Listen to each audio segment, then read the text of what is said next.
షాద్నగర్ ప్రాంతంలో మొట్టమొదటిసారిగా మన ఇక్కడ దత్తాత్రేయ గుడిని మరియు సంతోషమాత గుడిని నవగ్రహాలు సతీ సమేతంగా మరియు శ్రీపాద వల్లభుడు దత్తాత్రేయుడు నరసింహ సరస్సుతోటి కూడుకున్న దేవాలయము మరియు పంచాయతనంతో శివుడు మరి సప్తముఖి ఆంజనేయుడు మరి ప్రత్యంగిరాదేవి ఈ విధమైన దేవాలయాలున్న ప్రతిష్టమైన ఈ షాద్నగర్ పట్టణంలో ఏకైక దేవాలయం ఇదొక్కటే.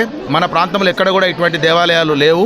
దీనికి శ్రీ సన్నిధానం శ్రీహరి శర్మ గారు మరియు శ్రీ గిరిజా దంపతులు గారు వారు నిర్విరామంగా దీని గురించి అభివృద్ధి పథంలో ఉన్నారు. బాసగోపాల్ గారి సహాయ సహకారము, మరి పలబట్ల బాలరాజు గారు లక్ష్మీ సహకారము, ఆగేర్ విష్ణు అనిల్ దంపతులు, మరి మిగతా భక్తులందరూ కూడా యథావిధిగా వాళ్ళు వచ్చిన సహాయం, పాండురంగం గారు, పలబట్ల పాండురంగం గారు, యావత్ కుటుంబం వాళ్ళందరూ కూడా ఈ దేవాలయం గురించి ఎంతో నిర్విరామంగా గజవాడ వంశం వాళ్ళు ఈ చేస్తున్నారు.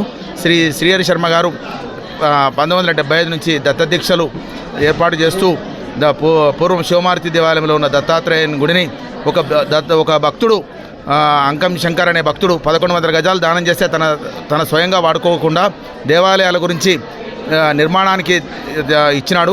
దానికి భక్తులు కూడా సహకరించి ఈ దేవాలయం 2002 సంవత్సరంలో నిర్మాణం చేస్తూ గత 23 సంవత్సరాలుగా 20 సంవత్సరాలుగా కూడా నిర్విరామంగా కార్యక్రమాలు చేస్తూ ప్రతి సంవత్సరం మార్గశిర షష్ఠి నుంచి మార్గశిర పౌర్ణమి వరకు ప్రతిరోజు హవనాలు మరియు దత్తాత్రేయుడికి పూజలు ఉదయం సాయంత్రము చేస్తూ భక్తులందరూ కూడా తమ శక్తి కొద్దీ వాళ్ళు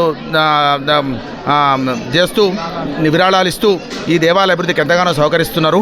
కనుక ఇటువంటి దేవాలయం మన మహబూబ్నగర్ జిల్లాలో గాను హైదరాబాద్ ప్రాంతం కూడా ఎక్కడ కూడా లేదు. కనుక భక్తులందరూ కూడా ఈ దేవాలయానికి వచ్చి నిర్విరామ సహకరించగలరని కోరుతున్నాం. శరత్ బాబు గారు 1 లక్ష రూపాయలు విరాళంగా ఇచ్చినారు. పలబట్ల ఆనంద్ గారు కూడా ముందుకొచ్చి వాళ్ళు కూడా ఇస్తున్నారు. మరి వన్నాడ వెంకటేష్ గౌడ్ గారు ఈ దేవాలయంలో అభివృద్ధి కార్యక్రమానికి తన శక్తి కొద్ది చేస్తున్నారు.